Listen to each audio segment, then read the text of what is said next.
Assalamualaikum warahmatullahi wabarakatuh. Halo semuanya. Perkenalkan, kami dari kelompok 10 yang beranggotakan Saya Linda Delia dengan NIM 17156253132.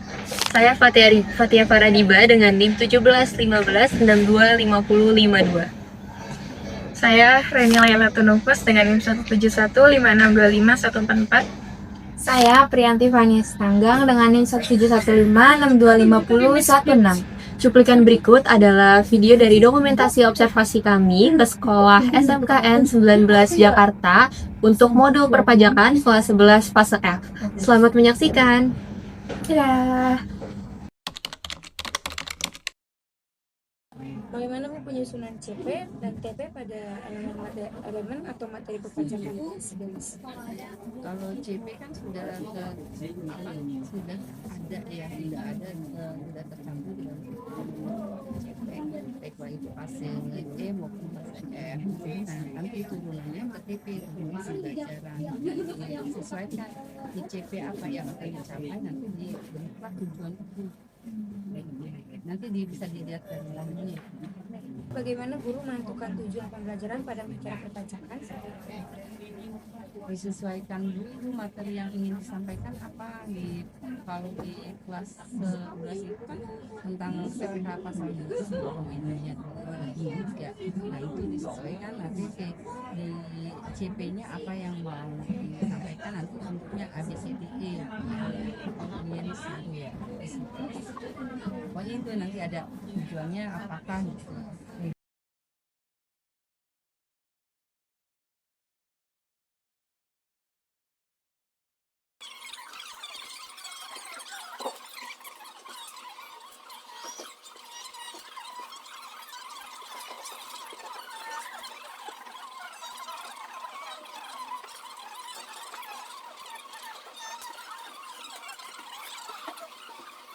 Selanjutnya kita masuk ke bagian mengenai JP dan efektif.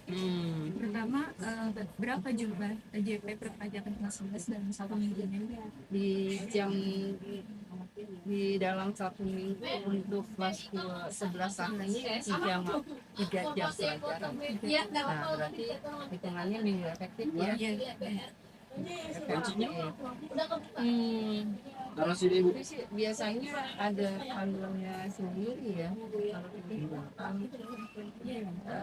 Disampaikan disesuaikan dengan kondisi sekolah. Ya.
di kelasnya di boarding sekolah ini, apakah fasilitas sekolahnya itu sudah cukup mendukung buat pembelajaran perpajakan itu sendiri?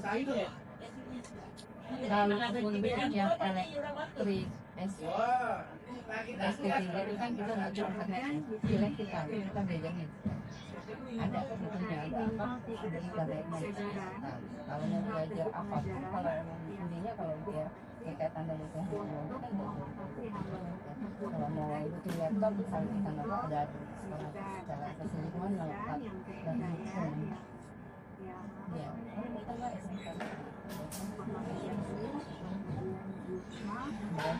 Yang selanjutnya mengenai deep learning dan pengayaan nih, kan tadi udah dibahas mengenai remedial.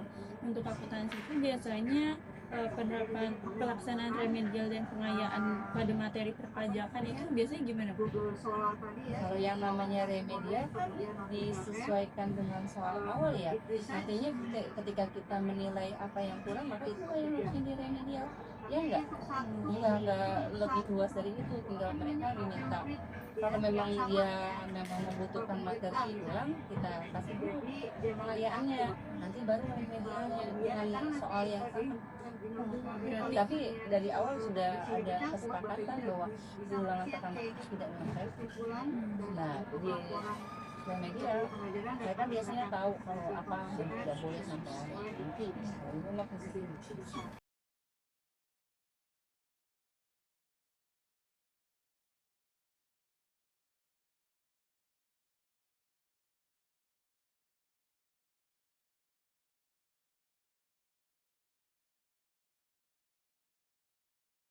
Jadi itu aja Bu pertanyaan dari kita. Sekian Ibu untuk wawancara dari kami mengenai modul ajar perpajakan. Terima kasih banyak Ibu atas kesediaannya hari ini. Jadi ini pertama kita buat kata pengantar dulu, buat kata pengantar udah progres ya, belum selesai. Terus juga buat visi misinya juga kemarin kan kita udah observasi, udah ngeliat juga modulnya. Ini udah aku masukin, sama yang selanjutnya daftar isi mungkin nanti menyesuaikan.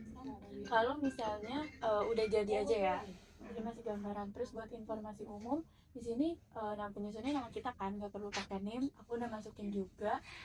Terus buat judul modulnya nanti akuntansi, elemennya perpajakan. Terus buat alokasi waktunya kita ada 54 per 45 menit ya. Terus jumlah pertemuannya Terus jumlah pertemuannya ada 18 pertemuan. Kompetisi awal ini aku udah buat juga, sama dimensi profil lulusan. Jadi kalau dimensi ini tuh udah disusun. Di sini ada tabel yang kita buat sampai pertemuan ke-18, yang dimana itu dibagi-bagi untuk satu orang ada yang 4 pertemuan sampai 5 pertemuan. Terus ini materi di sini udah nyesuaiin sama ATP kita juga kan ya, udah dibagi-bagi. Kalau pasnya juga masih. Iya, makanya itu kan aku udah nyesuaiin sih. Kalian udah nyesuaiin juga kan? Sampai 18 pertemuan kan ya? Iya, 18 pertemuan. Pertemuan terakhir itu aku yang buat evaluasi. ATP, ya ATP bagian kamu kan betul. Coba, tapi di sini kita ada sedikit revisi, ada di kelas semester yang tadinya genap dan ganjil, tapi kita lihat dari perbandingan ATP yang teman-teman yang benar tidak revisi ada 11/1 gitu, artinya kelas 11 semester 1. Misalnya kasih waktunya Satu semester aja berarti. betul. Next. Yang ini bagian ini ya, bagian efektif. Jadi kan kita disuruh juga perhitungan minggu efektif ya. Tapi di perhitungan minggu efektif ini dibuatnya 2 semester. Ada ganjil sama genap. Udah disesuaikan sama minggu efektif yang udah dikasih sama Ibu Ratna yang kemarin ya. Iya, Sampai 19. Nah, untuk semester ganjilnya itu ini kenapa ada minusnya deh? Karena libur semester ya? iya, jadi dia ini berkurang. efektifnya. Kalau kayak berkurang jadi kayak hasilnya tuh beda. Dua minggu efektif sama ini semua jadi ke 18 minggu di sini enggak. Jadi biar hasilnya 18, nah libur semester ini enggak termasuk ke dalam minggu efektif ini, makanya dikurang di semester ganjil. Kayak kan jumlah 18 dari mana yang 26 jumlah minggunya 26, lalu sudah efektifnya kan 8, udah dikurangi 18 minggu dikali 3 JP karena per minggu kan 3 JP gitu ya. 54 JP. Panduan asesmen itu ada 3, diagnostik, formatif, terus ada keterangan tabelnya itu apa aja, kompetensinya, terus lalu asesmen sumatif. Nah, asesmen sumatif ini kita menyesuaikan dari contoh bapaknya yang kemarin, satu contoh. Oh, yang ada PDF sendiri itu bukan sih? Betul ya. Jadi tapi kita di sini buat tuh kayak bukan di elemen kita sendiri, tapi mencakup 5 dari elemen akuntansi gitu. Terus ada bahan bacaan, nah ini benar buat kayak siswa materi gitu. Ini buat belajarnya Iya, ya. iya. Untuk semester ganjil doang, tapi kami disuruh arahannya Pak Yusuf kayak gitu. Terus ada LAPD, itu lembar aktivitas peserta didik, dibuatnya sampai 5. Ini dibagi ada asesmen formatif, yaitu kayak esai gitu tapi studi kasus termasuk juga. Terus ada asesmen sumatif. Nah, kalau asesmen sumatif ini kayak pilihan ganda. Nah, kalau aku ini ngambilnya dari modul dari asesmen yang dikasih bulan kemarin. Iya, jadi langsung ada gitu loh. Sampai 30. ada berapa soalnya? 35 nih. Terus di sini kita juga disuruh buat PJBL-nya, jadi kayak proyek yang bisa kayak gimana, gitu. Terus langkah-langkahnya dikasih tahu juga, lengkap sih. Terus habis itu ada glosarium yang katanya penting kan, istilah-istilah yang boleh diketahui. Udah terus aku. Berarti ini udah selesai ya? Tinggal si LKPD-nya aja. Iya, KPD ATP ATP, perlu penyesuaian lagi. Ini udah selesai. Tinggal revisi. Besok kalau bisa udah dikirim ya yang versi benernya. Jadi bisa disubmit ulang. Assalamualaikum warahmatullahi wabarakatuh. Halo teman-teman semuanya, selamat pagi. Sebelum kami memaparkan presentasi hasil observasi kami mengenai modul perpajakan, di sini izinkan kami untuk memperkenalkan diri terlebih dahulu. Sebelumnya, perkenalkan nama saya Linda Delia. Saya Priyanti Fania Setanggal. Saya Fatia Faradiba. Saya Reni Laila Tunufus. Oke, bisa di next teman-teman. Di sini kami mengobservasi dari SMK 19 Jakarta. Nah, di sini yang pertama ada visi misi dari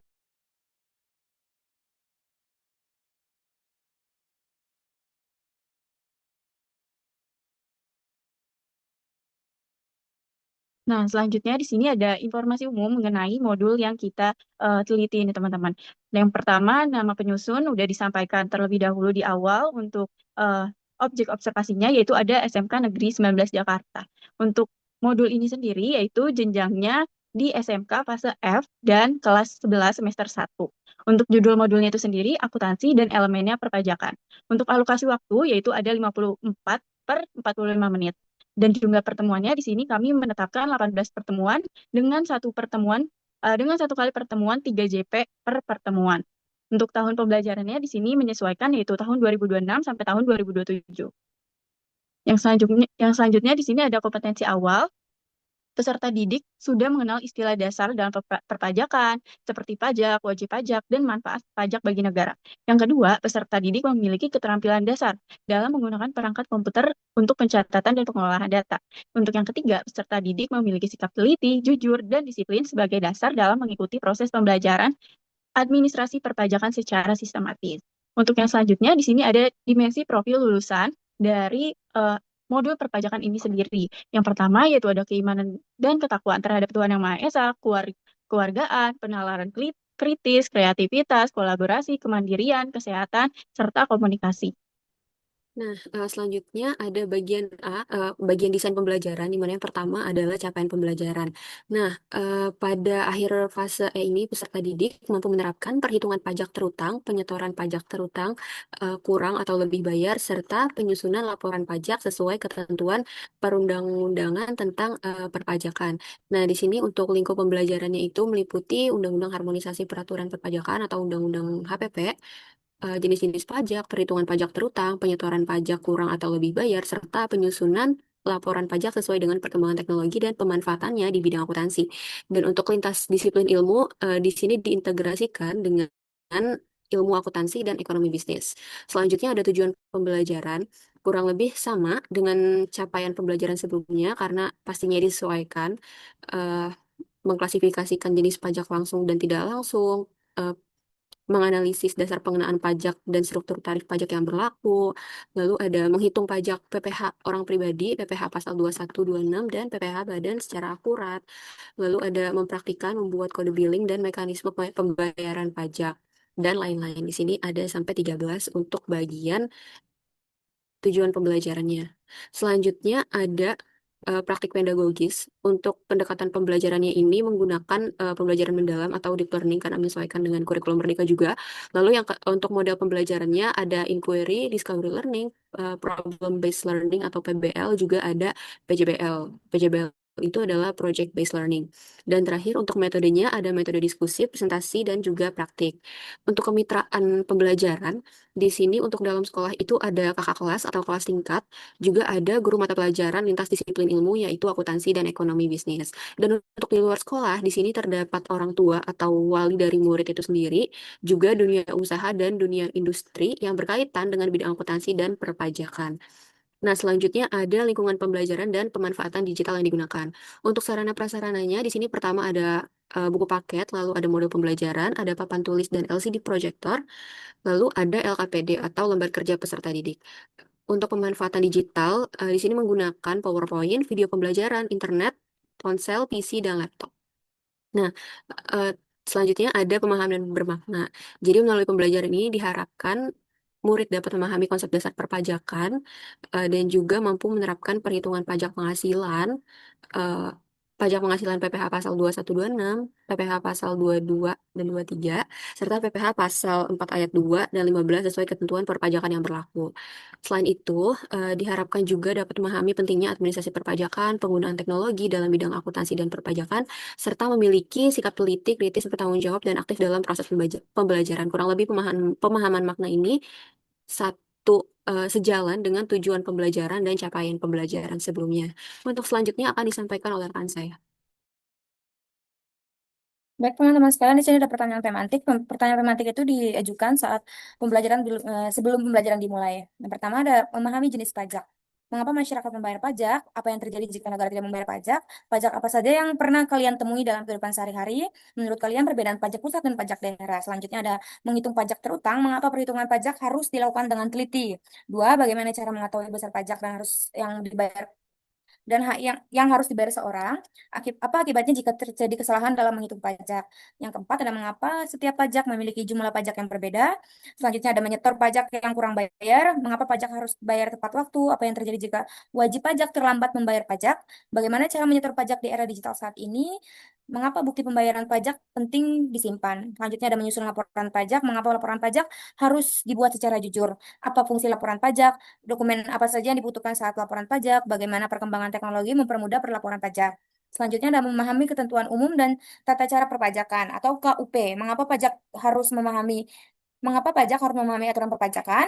Apa manfaat memiliki NPWP? Mengapa ada sanksi dalam perpajakan? Bagaimana hak dan kewajiban wajib pajak di Indonesia?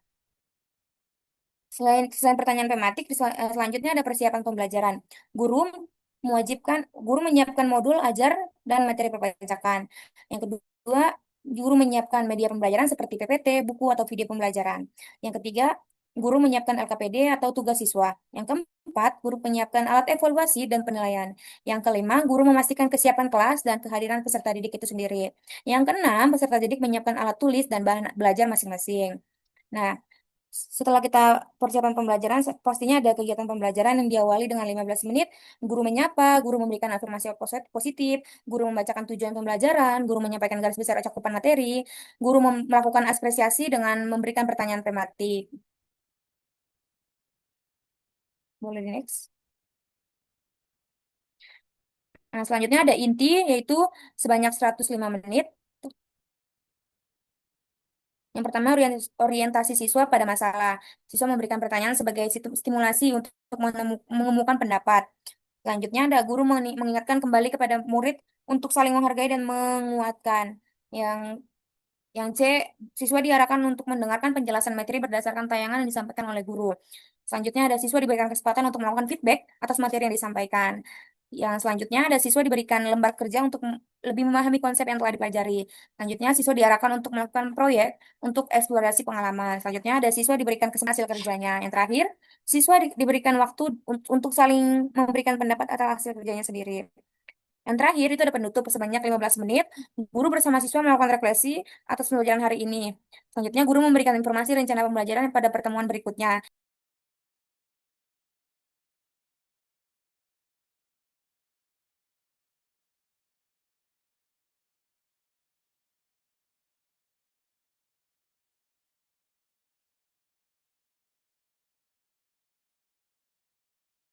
Tetapi sebelumnya izin ingin menambahkan pada kegiatan pembelajaran 18 pertemuan ini di pertemuan ke-6, pertemuan ke-7, lalu ada pertemuan ke-9 dan pertemuan ke-13 dan 16 ini ada tayangan link video YouTube yang digunakan oleh guru saat mendukung proses penjelasan guru tersebut untuk menyampaikan materinya. Nah, ini contohnya. Ya, ya seperti itu. Lalu boleh dilanjut. Oke. Bagian asesmen yang pertama ada asesmen diagnostik, di mana kurang lebih asesmen ini menanyakan tentang perasaan siswanya atau pikiran siswa di saat itu. Nah, selanjutnya ada asesmen formatif di mana ini itu berupa penugasan sesuai dengan LKPD yang telah terlampir pada modul ajar. Nah, untuk tampilan LKPD-nya adalah seperti ini. Ini untuk LKPD yang telah kita buat. Ini ada soal, ini ada jawabannya. Ini adalah format jawabannya yang akan digunakan oleh para siswa. Dan ya, ini adalah soal dan jawabannya itu LKPD dari kelompok 10. Lalu ada asesmen sumatif. Nah, asesmen sumatif ini berupa tes atau tes akhir. Jadi, dia itu instrumen tes pada akhir proses pembelajaran. Selanjutnya ada remedial dan pengayaan. Nah, pengayaan ini diberikan kepada siswa dengan capaian baik sampai dengan sangat baik dalam pengerjaan asesmen formatif maupun sumatif. Nah, eh, di bagian pengayaan ini berupa lembar refleksi pembelajaran dan juga dijadikan tutor sebaya untuk membantu siswa lainnya yang belum memahami. Untuk selanjutnya akan dijelaskan oleh rekan saya.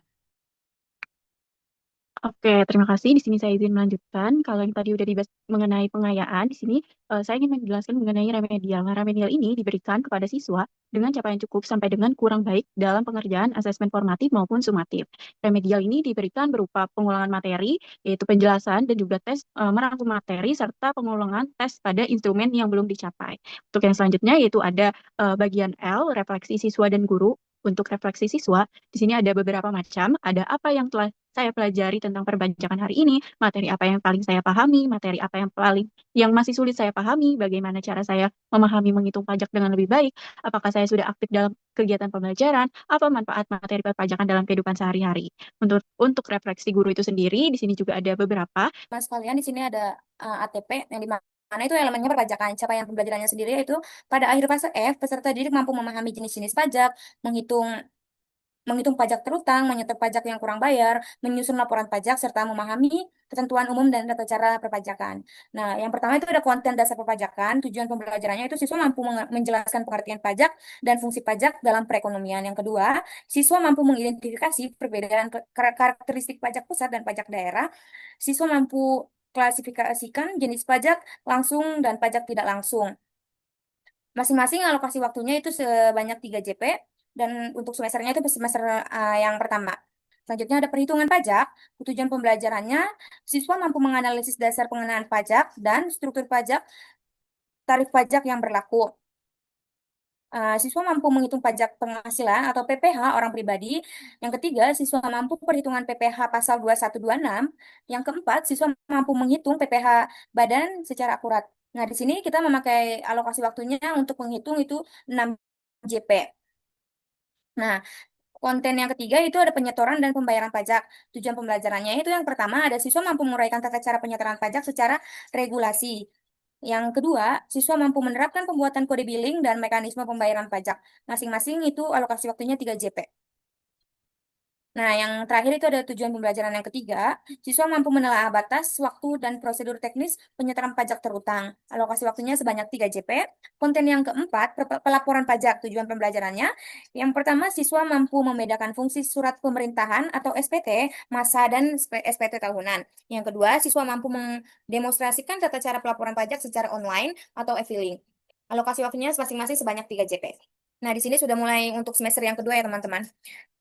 Kontennya yang selanjutnya itu ada ketentuan umum dan tata cara perpajakan atau KUP. Tujuan pembelajarannya yang pertama, siswa mampu memahami hak dan kewajiban wajib pajak berdasarkan Undang-Undang KUP. Untuk alokasinya sebanyak 3 JP. Yang kedua, boleh di next sedikit. Yang kedua yaitu siswa mampu menjelaskan sanksi administrasi perpajakan bagi wajib pajak yang melanggar aturan. Yang ketiga, siswa mampu menguraikan prosedur ketetapan pajak serta tata cara pengajuan keberatan. Masing-masing alokasinya sebanyak 3 JP. Jadi selanjutnya kita masuk ke bagian perhitungan minggu efektif. Nah, bagian ini berisi perhitungan jumlah minggu efektif yang kita hitung berdasarkan sekolah yang kita observasi. Nah, yang menjadi dasar dalam menyusun alokasi waktu pembelajaran selama 1 semester. Nah, di bagian ini semester ganjil memiliki total 26 minggu, terdiri dari 8 minggu tidak efektif dan 18 minggu efektif dengan alokasi 3 JP setiap minggunya. Nah, total waktu pembelajaran pada semester ganjil ini adalah 54 JP. Nah, sedangkan pada semester genap ini perhitungan minggu efektif menunjukkan bahwa terdapat 26 minggu yang terdiri dari 7 minggu tidak efektif dan 19 minggu efektif. Nah, sehingga total alokasi waktunya pada semester genap ini ada 57 JP. Nah, selanjutnya panduan asesmen yang terdiri dari 3 asesmen. Pertama, asesmen diagnostik, yaitu seperti melalui tertulis atau berupa link Google Form atau quizzes. Nah, lalu selanjutnya itu yang kedua ada asesmen formatif. Nah, asesmen formatif ini yang berlangsung melalui presentasi, diskusi, kuis, dan observasi. Asesmen sumatif.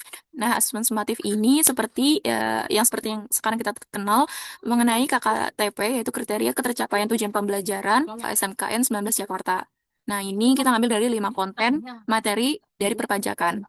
Selanjutnya ada bahan bacaan dan lembar kerja siswa yang diperlukan. Nah, dari pengertian pajak, jenis pajak menurut sifatnya, dasar pengenaan pajak, prinsip perhitungan pajak PPh orang pribadi, PPh pasal 2126, perhitungan PPh badan, tata cara penyetoran pajak, penggunaan kode billing dan pembayaran pajak, dan batas waktu dan prosedur waktu pajak. Nah, di sini ada bagian lembar aktivitas peserta didik. Nah, yang sebelumnya Tia sudah menampilkan itu LKPD-nya memang terpisah dari modul ini. Nah, jadi ada LAPD yang digabung dalam modul, ada 5 LAPD yang dimana LAPD ini menentukan ulangan harian dalam 1 semester. Nah, kita ada menentukan ulangan harian ini ada 5 kali. 5 kali ulangan harian. Yang pertama ada LAPD 1, itu soalnya seperti kayak gini, yang kita fokuskan kepada soal studi kasus. Ya. Yang memuat konten materi dari ATP kita. Nah, selanjutnya, selain itu juga ada indikator jawaban dan kriteria penilaian asesmen formatif yang dibutuhkan. Ada indikator dan kriteria penilaian dari masing-masing LPD. Dan ada poin-poinnya di setiap soal itu berapa poin. Nah, lalu ada asesmen sumatif, yang dimana asesmen sumatif ini ada soal PG dan soal esai. Soal PG-nya ini ada 35 soal, yang satu soalnya itu berisi 2 poin. Ya.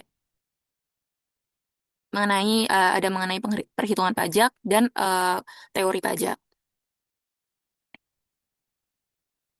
Nah, lalu selanjutnya ini soal esai yang berisi 4 soal. Nah, satu soalnya itu ada yang 8 poin dan 7 poin. Rata-rata mengenai perhitungan pajak. Nah, ini ada indikator jawaban dan kriteria penilaian asesmen sumatif dari soal PG yang tadi, yang terdiri 35 soal, yang dikali 2 poin itu jadi 70 poin, ditambah dengan soal esai, 4 soal, memenuhi 7-8 poin. Jadinya 30 poin. Jadi ditambah soal PG dan soal esai jadi 100 poin. Nah, catatan ini, ya boleh. Catatannya itu nilai akhir sumatif, total poin yang diperoleh peserta didik maksimum itu 100, peserta didik dinyatakan tuntas apabila memperoleh nilai nilai atau sama dengan 80. Sesuai KKTP modul, peserta didik dengan nilai kurang dari 80 wajib mengikuti program remedial sesuai bagian yang belum tercapai, dan peserta didik dengan nilai lebih dari 91 mendapatkan program pengayaan. Nah, selanjutnya ada PJBL. Nah, judul proyeknya seperti ini, instruksi proyek, ketentuan proyek, langkah-langkahnya, pelaksanaan bagaimana, pengujian hasil, evaluasi, iuran proyek. Nah, selanjutnya ini bagian glosarium, yaitu mengenai istilah-istilah dari materi elemen kita perpajakan yang perlu diketahui. Gitu. Nah, yang terakhir daftar pustaka. Jadi sumber referensi yang kita diperlukan dalam pembuatan modul kita ini. Nah, salah satunya ini ada sumber referensi dari modul perpajakan SMK langsung, SMKN 19 Jakarta yang kita observasi. Terima kasih untuk rekan-rekan saya yang sudah memaparkan hasil observasi mengenai modul perpajakan. Untuk teman-teman, saya ucapkan juga terima kasih karena sudah meluangkan waktunya untuk mendengarkan presentasi dari kita.